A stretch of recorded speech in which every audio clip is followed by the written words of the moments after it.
everyone. Thank you for joining us today. Before I turn things over to our moderator for today's discussion, I just wanted to cover some housekeeping rules. Please note that Jesse and Lauren will alternate providing ASL for anyone who may need it, and you can pin their video boxes if you'd like. We encourage everyone to share their video if you can, and we will ask that you stay on mute for the first part of the program, but the chat is open for any questions, comments, or feedback that you may have. Once we get to the Q&A, you can continue submitting questions via the chat box, or you can raise your hand and unmute and to share your thoughts with us. And with that, I'll turn things over to Brooksy. Hi, everybody. Thanks for joining us today. We're very honored to have everyone here. And this is our fourth Catalyst for Inclusion event of the year. And it's called Veterans and Sexual Assault, What Are the Numbers? We're so glad that everybody's here. And in a moment, I'm going to turn this over to Richard Soloway, my teammate, who will tell you a little bit more about the format of the event. For those of you who don't know me, my name is Brooksi Bottari. I'm the Director of Veteran and Wraparound Services here at Melwood. I'm also a U.S. Army veteran and a military sexual trauma survivor. So the work that we do at Melwood is very important to me on a personal level, and it's also very important to me on a professional level. So I'm just thankful that everyone is able to be here and join us for hearing about the problem that still exists very much within the veteran community.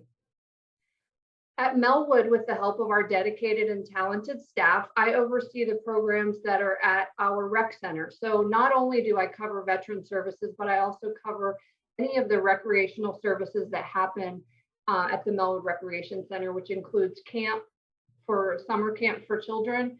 It also includes our equestrian program, our horticulture program, and then obviously our Operation Tohidu.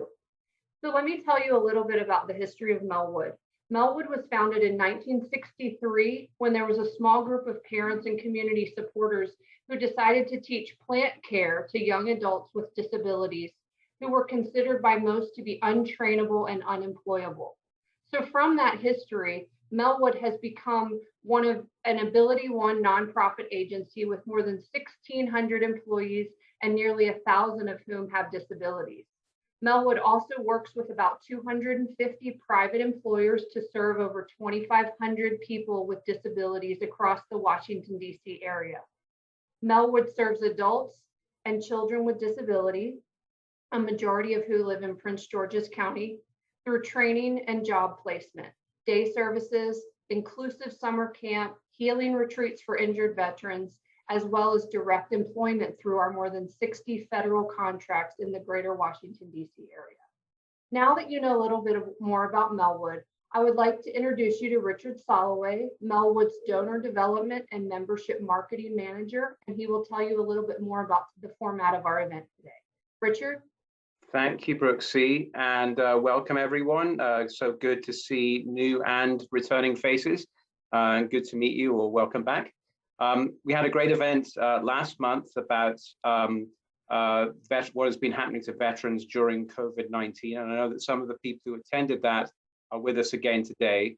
But if you're not able to make that event, we would be happy to share a link to a recording of that. So let us know in the chat box today, and I'd be happy to send you a link to that after this event. The purpose of these events is for you to get to know Melwood's programs and for us to get to know you. So to continue the conversation after the event today, I'll be calling everyone to get your feedback and advice on how we can make these events most useful to you. This is a free event, and we aren't going to ask for a donation today, but we are going to be running a live online fundraising event in June called the Enriching Lives Breakfast. Because although Melwood is helping thousands of people in the programs that Brooksy just described to you, all of our programs could get bigger with more funding. So you will receive an invite to that fundraising event, and will be encouraged to invite your friends. If you come to that event, you won't be required to donate to attend that event, but we will be seeking to inspire you to give, and there will be options to support at a level that's meaningful for you if you are ready to do that at that event, or to not give at all if you aren't ready to do it. And I can tell you more about that when I call you after the event today. But with that, let's get on with our presentation for today. Thanks, Richard. So let me tell you a little bit about our Operation Tohidu program. So Operation Tohidu is a Native American word that is about mind, body, and spirit. And our logo is peace with the past through power in the present. Our goal with Operation Tohidu in our inception was that we were hoping to offer some retreat services to members of the military with combat experience, with MST, with traumatic brain injury. And we kind of did a little bit of a lot, so to speak. We served a lot of people, but what we found over time is that military sexual trauma was really the area of need. It is estimated that since 2017, roughly 21,000 individuals experience military sexual trauma annually. This is almost 50% higher than the numbers in 2006, 2007.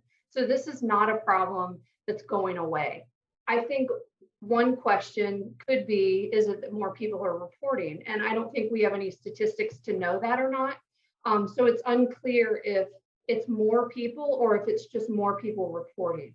But as many of you know, the system is inherently broken because the chain of command is kind of where people are reporting, and military sexual trauma is very similar in design and the response as childhood sexual trauma, because you are dependent on someone for your life who is also your abuser. So this is a very complex issue, and it's something that Melwood has taken it upon ourselves to address through our services.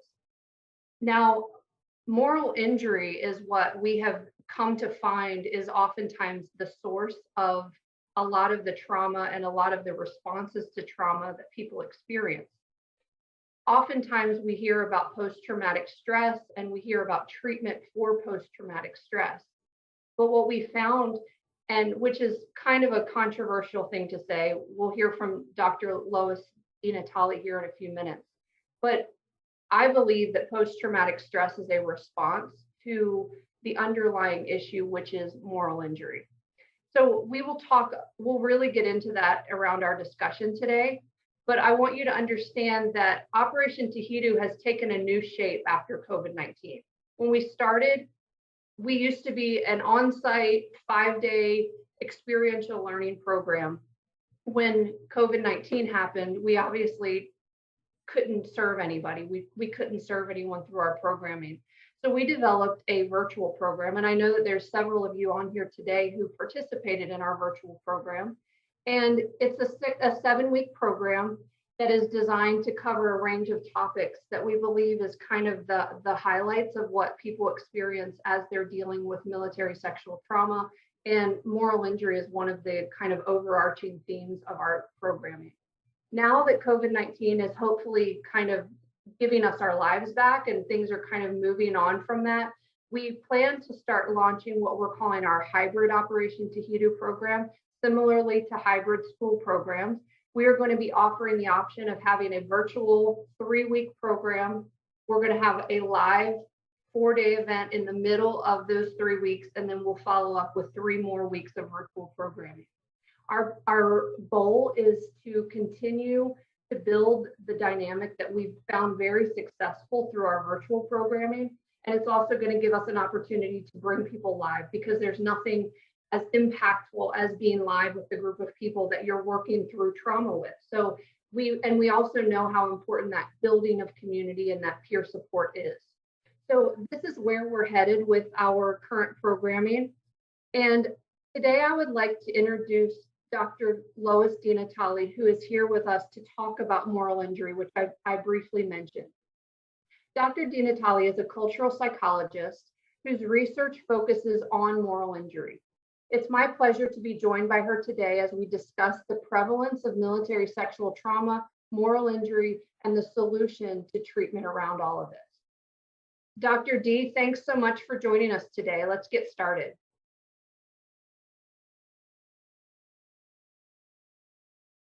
So let's start off first off by asking, I'd like you to explain to the group today, what is moral injury? Give us what your research has shown. What is the definition of this term? Right, let's start right from the beginning. Moral injury, I'd like to explain what it is and how it's different than PTSD or post-traumatic stress. Moral injury essentially is a wound to your soul, a wound to the psyche, and it's a sense of betrayal of what's right. It's a lack of trust. And this can lead to a life of self-handicapping, self-condemning, self-isolating behaviors. And what pulled me into this line of research into moral injury, actually versus post-traumatic stress, is what I heard to be the epidemic of suicide within the military, which is a really tragic situation. The numbers are increasing. And what I learned when I was kind of digging into this is that there seems to be more and more research out there that links this idea of moral injury, this sense of betrayal of what's right, this lack of trust, seems to be more of a link to suicidal thoughts than actually post-traumatic stress. PTSD is real and legitimate and there's lots of things that are attached to it. But this idea of moral injury was really quite intriguing to me. So as far as the actual difference between PTSD and moral injury, I think the short way to describe it is PTSD is when safety is lost, and then there's that reaction, there's that fight or flight kind of response that someone may feel. Things like having flashbacks and a high startle response, or hypervigilance and avoidance, that kind of thing. Folks that have been diagnosed with PTSD are perceived as a victim of something happening to them. So, and what's moral injury is different. Instead of the idea of safety being lost, it's this idea of trust being lost. Again, the sense of betrayal. And in this case, it's different. The individual really isn't viewed as the victim, and I'll talk specifically about MST in a minute because that might seem weird, but instead of being viewed as a victim, the individual feels somehow either responsible for what happened, or either did something or did not do something that if they had done, something else would not have happened. And then the kinds of things that go along with moral injury are things like anger and rage and guilt and shame and those type of things, resentment, remorse. And those are the kinds of feelings that regretfully seem to be more linked to suicide. So that's basically the definition in a nutshell. And what brought you to this is really interesting, because suicide and the dramatic rate of suicide in the military was what you initially were drawn to this topic, correct? So correct. You're a Navy civilian and you just have a passion for this work. So I think it's really impactful that your love for this population literally is what brought you to this research. So tell me a little bit about how suicide and moral injury are related. Yeah, thank you, Brooksy. Yeah, just really quickly, I was a former Navy civilian for over 30 years, so I worked alongside, military service members and veterans my whole career. And so when I heard about this suicide epidemic, it actually broke my heart and pulled me in. So it did become my passion. As far as statistics, there are all kinds of statistics out there, but I think a couple that stand in my mind is that while the military veterans make up 7% of the population, they account for 20% or more of the suicides in our country. And another fact is that the suicide rate has increased 25% in the past few years. And then one other one that I thought really piqued my interest was that they say that 10% of military members had suicidal thoughts prior to joining the military and over 40% after leaving the military. That's scary and shocking. And so that's what kind of drew me to it. And then finally, again, a lot of studies are showing, early studies, but there seems to be this link with this sense of betrayal and a sense of loss that leads to guilt and shame and self-isolation that seems to be connected to suicide.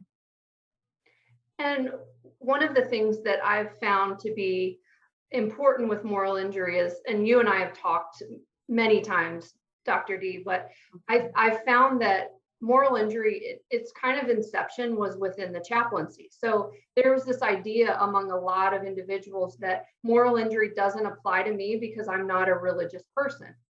But we all have a set of values that dictate how we live and how we interact in the world. So essentially, moral injury is a core value violation. And if we can understand that we all have core values and we are faced with this kind of core value violation, especially when we spend time in the military and we spend an entire basic training or boot camp learning about what the values of the military are. And then to find out that the military is not living up to these core values, I mean, how demoralizing is that? So I think that that's really important to understand, that just because you're not religious does not mean that you don't have moral injury. This is really an all-encompassing issue that touches anyone with trauma. Would you agree with that? Yes, I think that's a really important point. And I think that's why a lot of times it's difficult for, in a clinical setting, in a clinical psychological setting, to address this. It may not be a religious thing, but in a lot of ways it is a spiritual thing. And like you said, your own personal morals, your own personal ethics and values. So in a lot of ways, it's definitely spiritual, however you define it. And a lot of times in a clinical setting, that's an uncomfortable thing. And it's more naturally falls in line with chaplains, I think. And the chaplain force is getting more and more involved with this. So based on that, like that kind of leads us into our next question that I'd like to ask you, because we mentioned spirituality and how important that is. So what are the strategies to overcome moral injury? I think that a lot of times we hear about it and it's great to know, like, okay, I have moral injury, but now what? Like, what is this? What is my response to this? And I know that you did a lot of research around this. So share that with us, if you don't mind. Yeah, it's a really important question. And that really was what my study was about. When I interviewed veterans, I was more interested in finding out how they got through it. So the veterans that I spoke to were veterans that said, yes, based on the definition of moral injury, based on the examples you provide, yes, I have and I do experience that. And then the next part is I wanted to say, well, then how did you get through it? Because that's more important. How in the world did you get through it? And I spoke with veterans from Vietnam, Desert Storm, Desert Storm, Bosnia, Iraq, and Afghanistan. And it was through their stories, a few things bubbled to the surface. And so I'll say, and to try to do this, like, hundreds of pages, and I'll try to narrow it down to just a few sentences here. But basically, the short answer is that when you're in the military, you do learn core values. You learn things like strength and courage and loyalty. You learn the importance of unit cohesion and to trust the other person. You learn a very specific you learn purpose, and you learn discipline, you learn regulation, you learn practice. You learn many, many things that, quite honestly, most of us don't learn that are in the civilian world. So what it means, and when you come out of the military, a lot of times they say, okay, well, thank you for your service. You can hand your uniform off at the door and walk out into the civilian world, and you're expected to just kind of reorient yourself as if your military identity and what you learned ceases to exist. And that is not the case. And in fact, the veterans that I spoke to that learned to work through this process used all the skills that they learned in the military and apply them in new ways. They use the same language, the same, things, the core values that they learned, they use those. They learned the tool, how to train and to have discipline and to practice. Those kind of things are what resonate. And just the strength that they have and the service before self, all those things. So it's what I say is awaken the warrior within yourselves first. And then the next question, okay, got that. Well, how do I do that? places like Operation Tohidu are exactly the bridge that can help an individual that was in the military that's now a veteran take those first important steps towards lasting healing. Because at one of these retreats, it's for veterans, by veterans, or for military, by military. You speak the same language, so to speak. You have lots of things in common. It's a lot different to talk about, oh gosh, the trauma of MST and other things that you've may experienced. It's a lot different trying to share that with your loved ones that may care but just can't understand. It's a lot different than talking with a clinical psychologist who's and this is what they shared with me. This is not me, checking boxes and like, oh yes, yes, yes, here you have this mental illness or you have this disorder. That's way different than sharing your experience with other veterans that may have shared a similar situation in theirs, and to be able to open up freely, to lament, to remorse, to have someone listen is like it's a sense of release and relief that is in a unique setting like no other. And then at the retreats, after you have that time where you can kind of lament and remorse and share and cry and laugh or together, then you learn to use your skills about training and discipline to learn things to help you in civilian life, like things like meditation and things like yoga and things like building trust again, all the things that you need in civilian life. And then the final thing was, once you're through that, and I asked them, how did you sustain that, through your life after you left a place like Operation Tohidu? And two things popped to the surface, and that was service to others, selfless service, because that's uniquely ingrained, quite honestly, amongst the military members that I've been in contact with. So using that to gain a new sense of purpose, a new sense of meaning, a new sense of belonging. It can be volunteering for a veterans organization, or it could be volunteering, with the Humane Society or with children. But just that sense you have, that kind of provides that meaning again. And then, as Brooksi was talking about, this sense of spirituality in some form.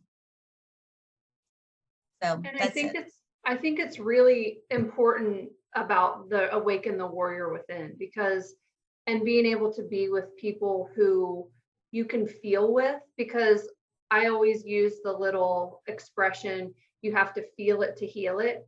And I think a lot of times in the military, we're taught to suck it up and drive on. Feelings are not something that you're allowed to have, because that takes away from the mission.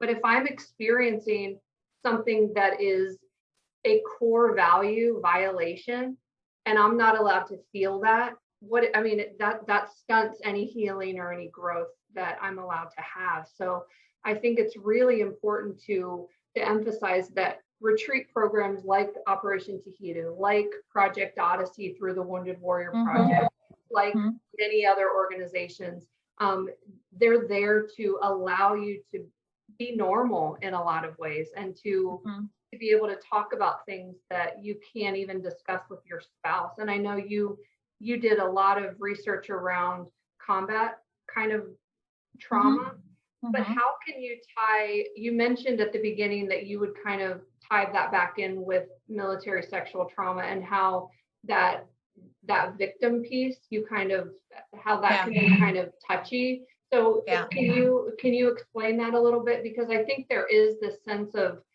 combat, you go into a situation and there's almost an expectation that something could happen. When you experience military sexual trauma, that's not part of the deal in a lot of ways. Like we don't sign up thinking, oh, well, there's a really good chance this is going to happen. I mean, maybe nowadays people do. But how do the two tie in for you? Yeah, that's a really good question. And I'm sensitive when I say that PTSD, the person is kind of perceived as a victim, something happened to them. And that with moral injury, a lot of times the person is perceived as the transgressor, the ones that did something. But I also said, and I want to emphasize this part, or believed that they should have done something. And the other piece to the moral injury that I was mentioning is this sense of betrayal it's a sense of trust that comes with it. And my goodness, with MST, the sense of trust and the sense of trust must be shattered.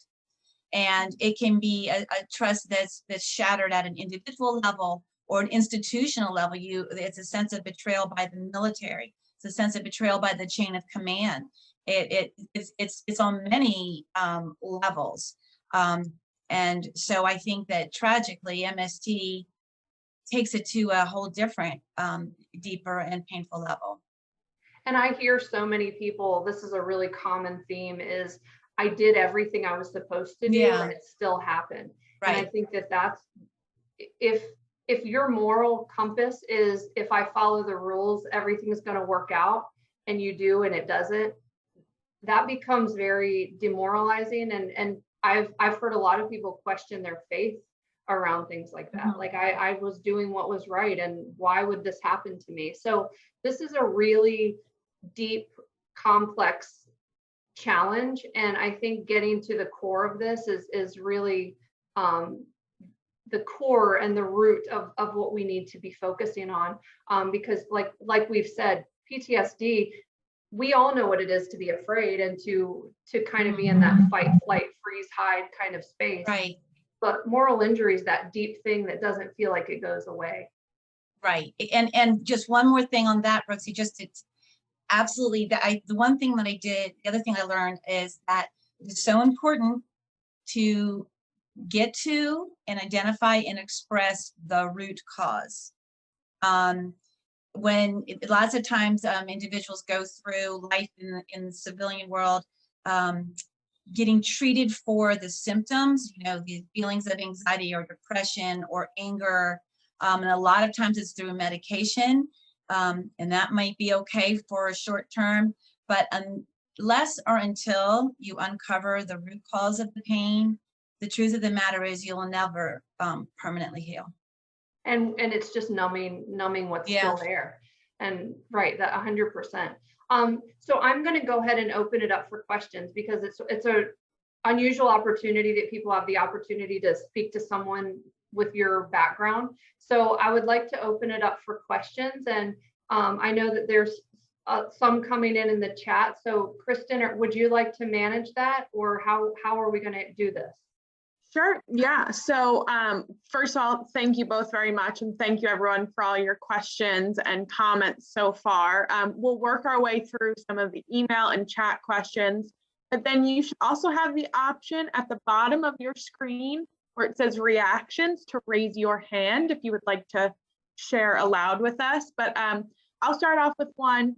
We have received a lot of our attendees sharing their experience with us. And so we thank everyone for sending that in and being so open with us and being here today.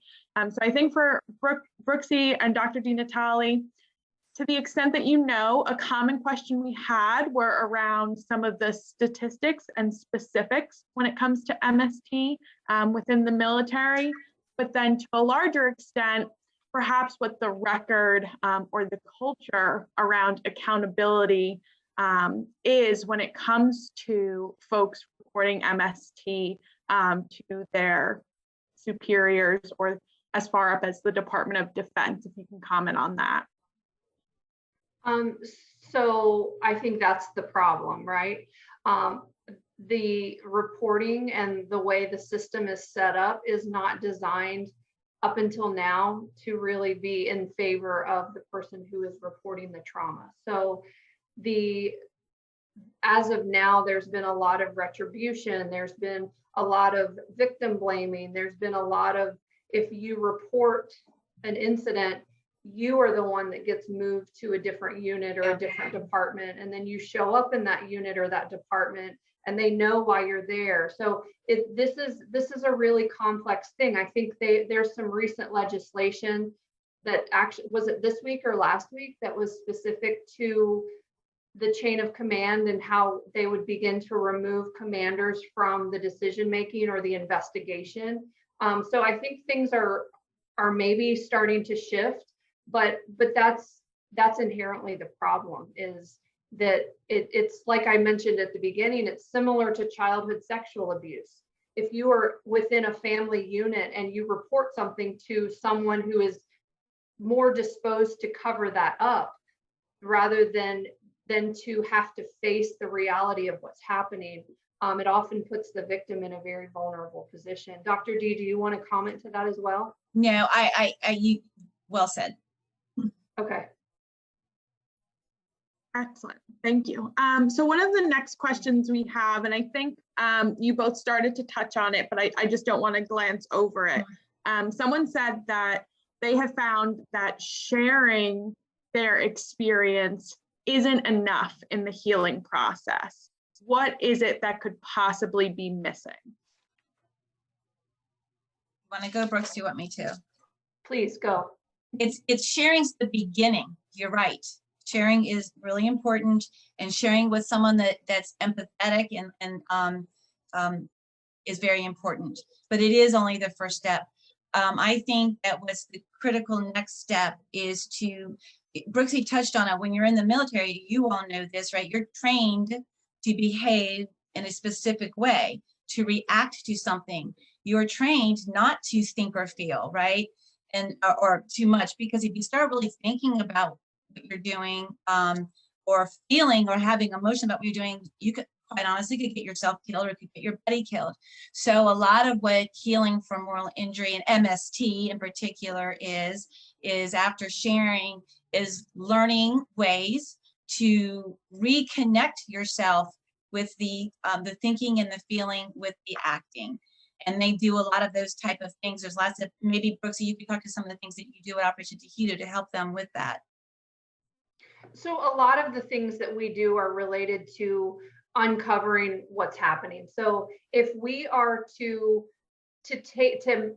help you through everything you've been going through for 10 years through a 7-week program, we can't do that.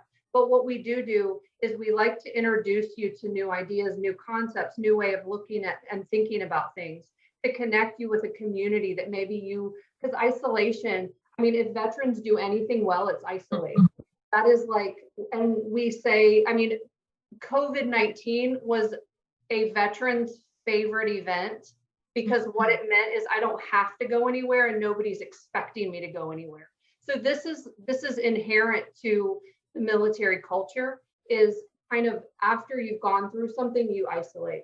So if we can get a person out of isolation, if we can get them to actually show up, that's half the battle. And then we touch on certain points and we say, make sure you're connected with a therapist. And if you're not connected with a therapist, let's get you connected, because it's the things that we uncover that then you can take to your therapist, and you can, because I am one, and I tell all of my clients, I only know as much as you tell me. So if I go to my therapist and I say to them, hey, I just learned about this thing called moral injury, let's explore that together. You have the opportunity to one-on-one work through something that maybe you didn't have the language around before. So I think that's where it's really important to begin to have language and words and ways that you can start navigating your mental health in a more empowered way, instead of just saying, I don't feel good and I don't know why. That's very disempowering in a lot of ways. Thank you. And then Dr. DiNatale, would you mind talking a bit more about, in your research, the veterans that you spoke to and that you studied, for lack of a better word? And Lee specifically was wondering if their moral injury stemmed from an organizational issue, such as betrayal, or their own personal experience. Yeah, that's a great question. Thank you, Lee. The veterans I interviewed, it was those that did experience, they all were in combat. And as far as their individual moral injury, what I learned through all of them was it was actually 3 things happening at the same time. Okay, so yes, it is what they saw, what they witnessed while they were in combat. However, you know, you're kind of, I think you have this what I call a shield, this armor around you, because you're with your other military members. So while you're doing it, experiencing it, you're okay.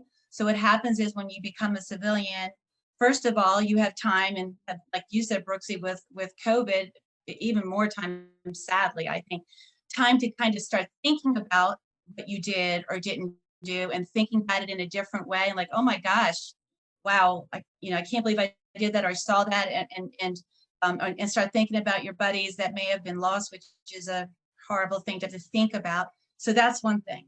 Then the other side is civilians, dumb people like me that ask you really bad questions, and I'll be frank, like they'll say, so how many people did you kill? And boy, or call them bad names, or say that they're bad people, especially, that Vietnam veterans, as you all know, they really had it bad when they came home and people were spitting at them and stuff like that. So you're thinking about what happened in the military, and you have civilians that are saying things to you or throwing things at you or suggesting things to you. Say like, well, wait a minute, I did this on behalf of our country. And then what I call the thing in the middle is this clash between the military life and the civilian life. It's a clash of cultures. The things that are okay in a military setting and the things you have to do in the military are different and not as accepted in civilian life.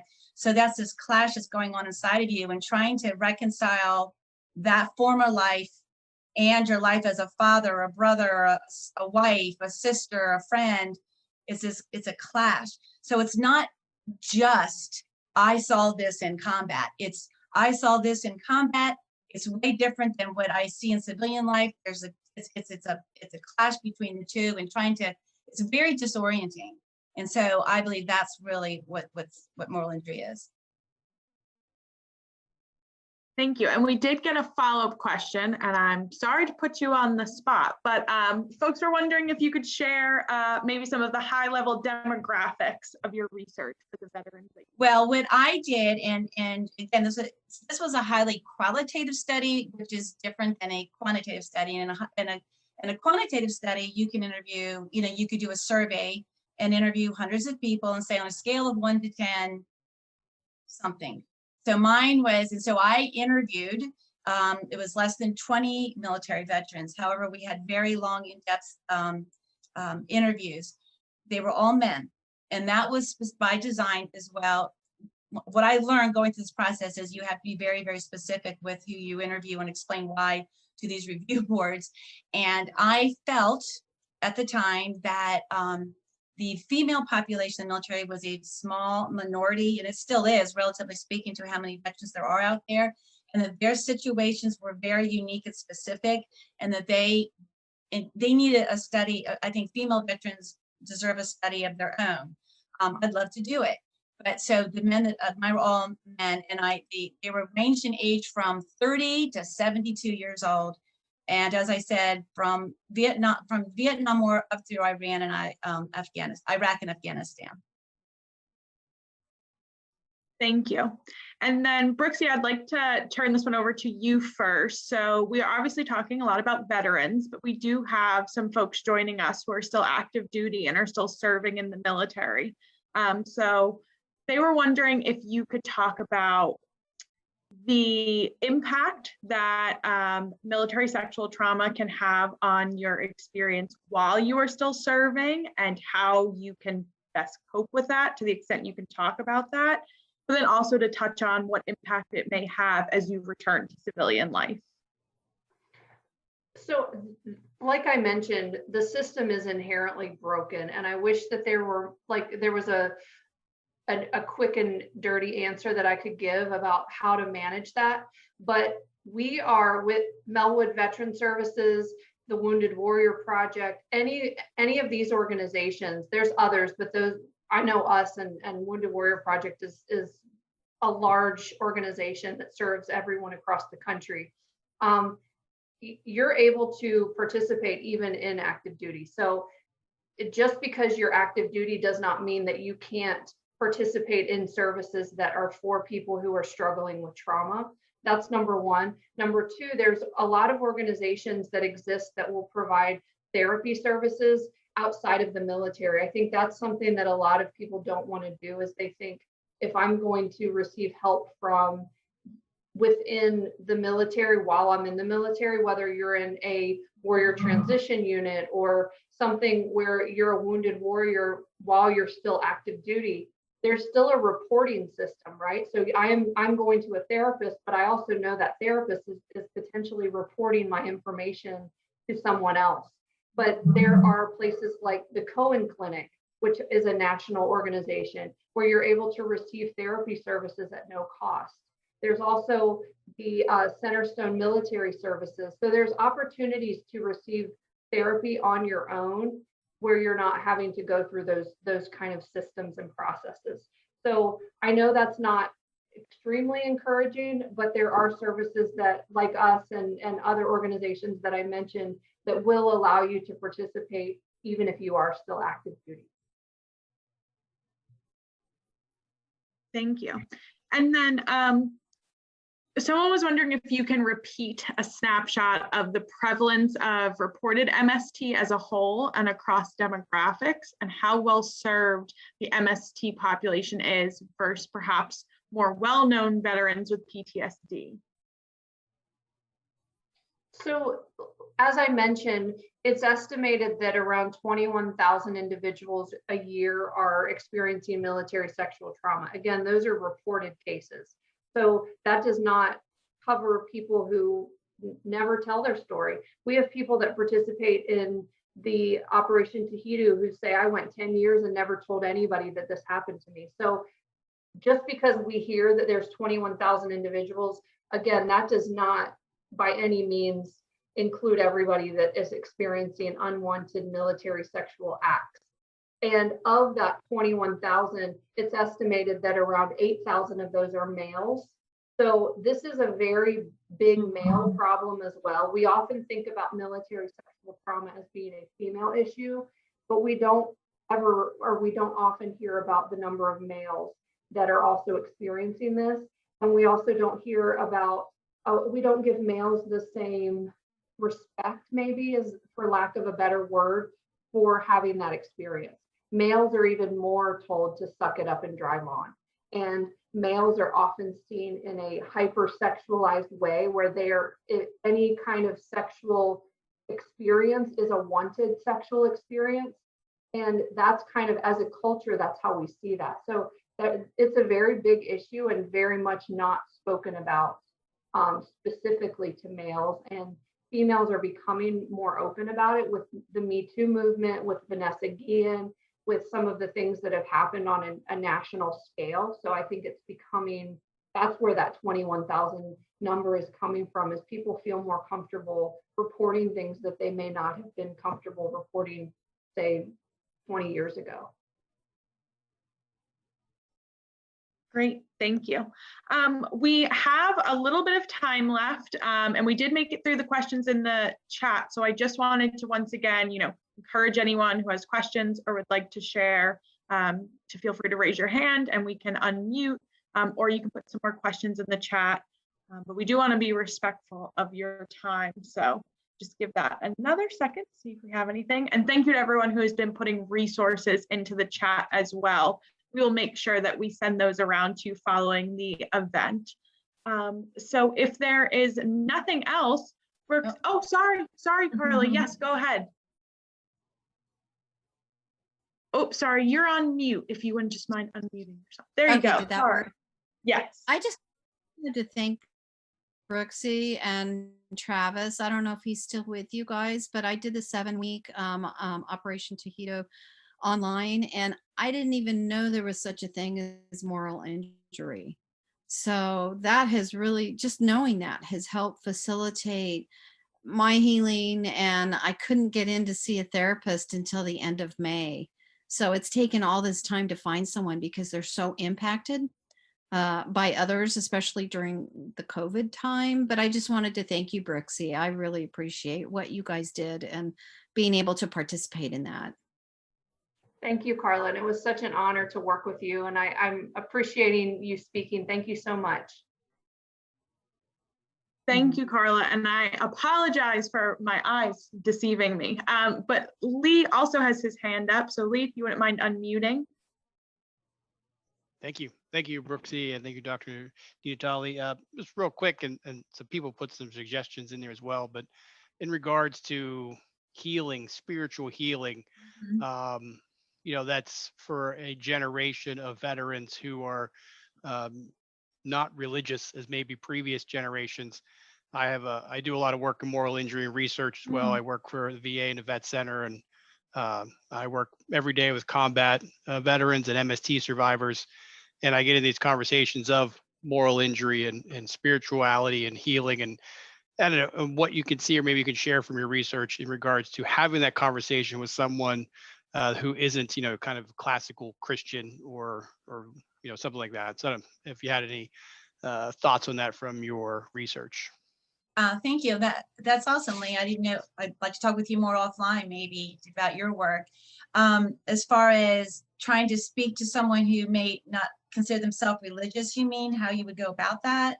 Yeah, it really is. That's a that's a tough one. One thing I wanted to share that I thought that kind of leads up to this, I found pretty interesting. I spoke to a woman.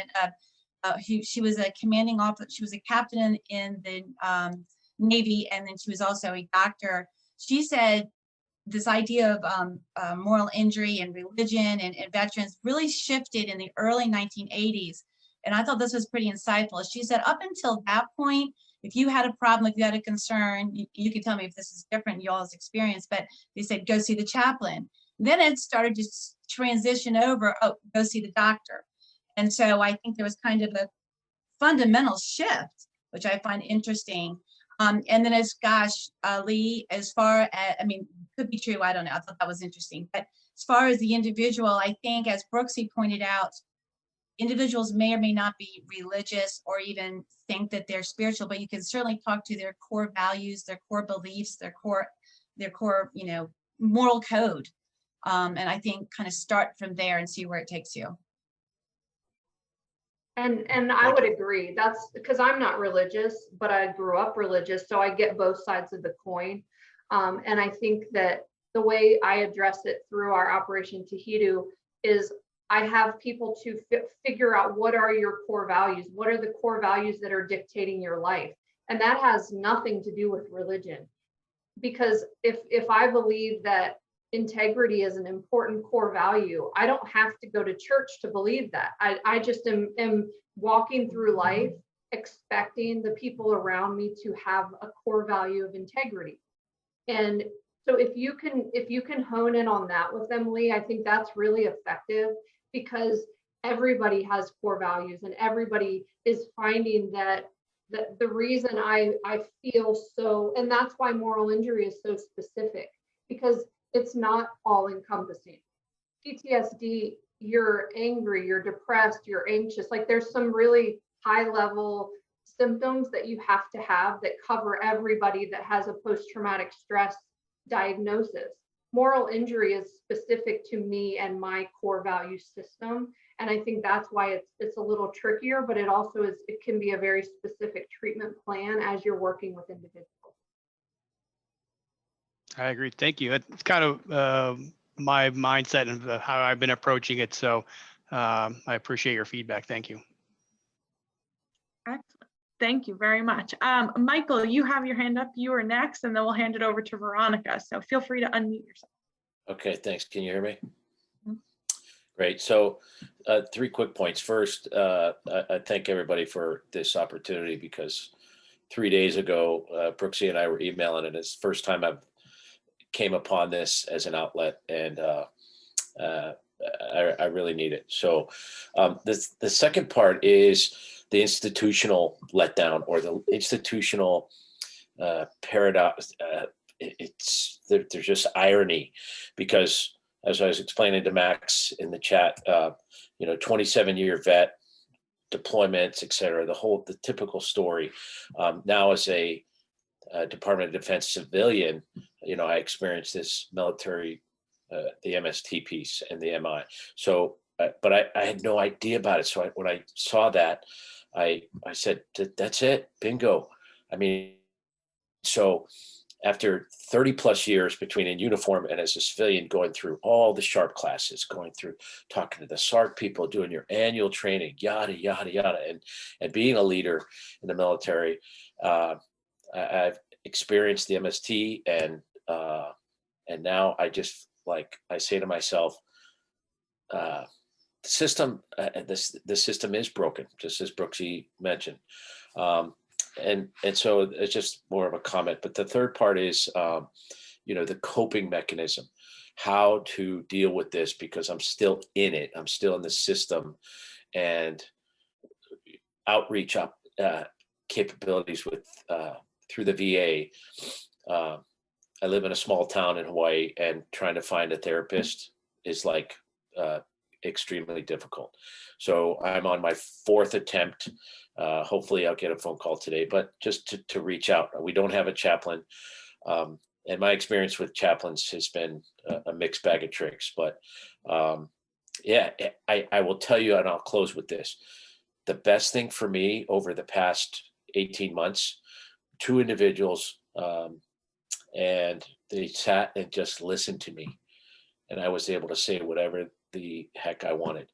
And they understood. And I thanked them for it, because it was my opportunity to get it off my chest when other leadership basically shut me down. So I'll close there. Thanks. Thank you very much, Michael. We really appreciate that, and we appreciate you joining us today. And Veronica, you have your hand up as well. Yes, I'd like to thank Brooksi and Travis also, as I took part in that 7-week program. And periodically I do still reach out to my best friend to see how she's doing. But I thank you again, Travis and Brooksi. Hey, Veronica, it's good to see you. Excellent, thank you. Well, just one last call. That was all the hands up that I saw and all the chat questions, but I just want to make sure. And I really appreciate Carla for getting the conversation started, and everyone for sharing their questions and comments in the chat and with us. Oh, sorry, Veronica, did you have something else you wanted to share? No, I'm muting back now. Oh, that's okay. I just wanted to make sure I wasn't talking over you. All right, so I'll toss it back over to Brooksi, who's much better at this.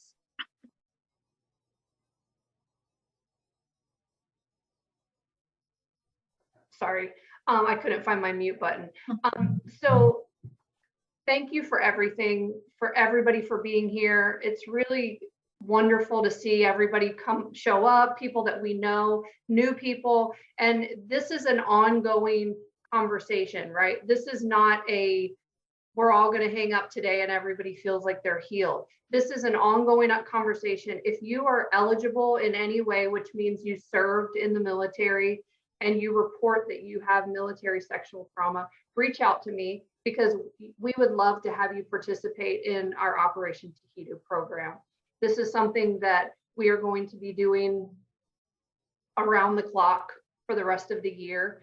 We do have summer camp, so we kind of drop off for those 2 months, but in the fall, we're going to start picking back up. So we are going to be able to serve as many of you as we can. So if you need the service, if you know someone who needs the service, please refer them to us, because Travis and I are really looking forward to serving as many people as need this opportunity. And for that, that's all I've got today. Back to you, Richard, I think, right? Yep. Thank you, Brooksi, and thanks again, everybody who's been participating today. As I mentioned, we're going to reach out to everybody who was on the call today. We will also be sending you a recording of this event, an email with a link to a recording, which you are absolutely free to share with anybody you think would benefit from hearing what was talked about today. So when I call you, I would love to get your feedback on what you thought of the event today. And also, we would really appreciate you helping us to build the event that we are running in June, called the Enriching Lives Breakfast.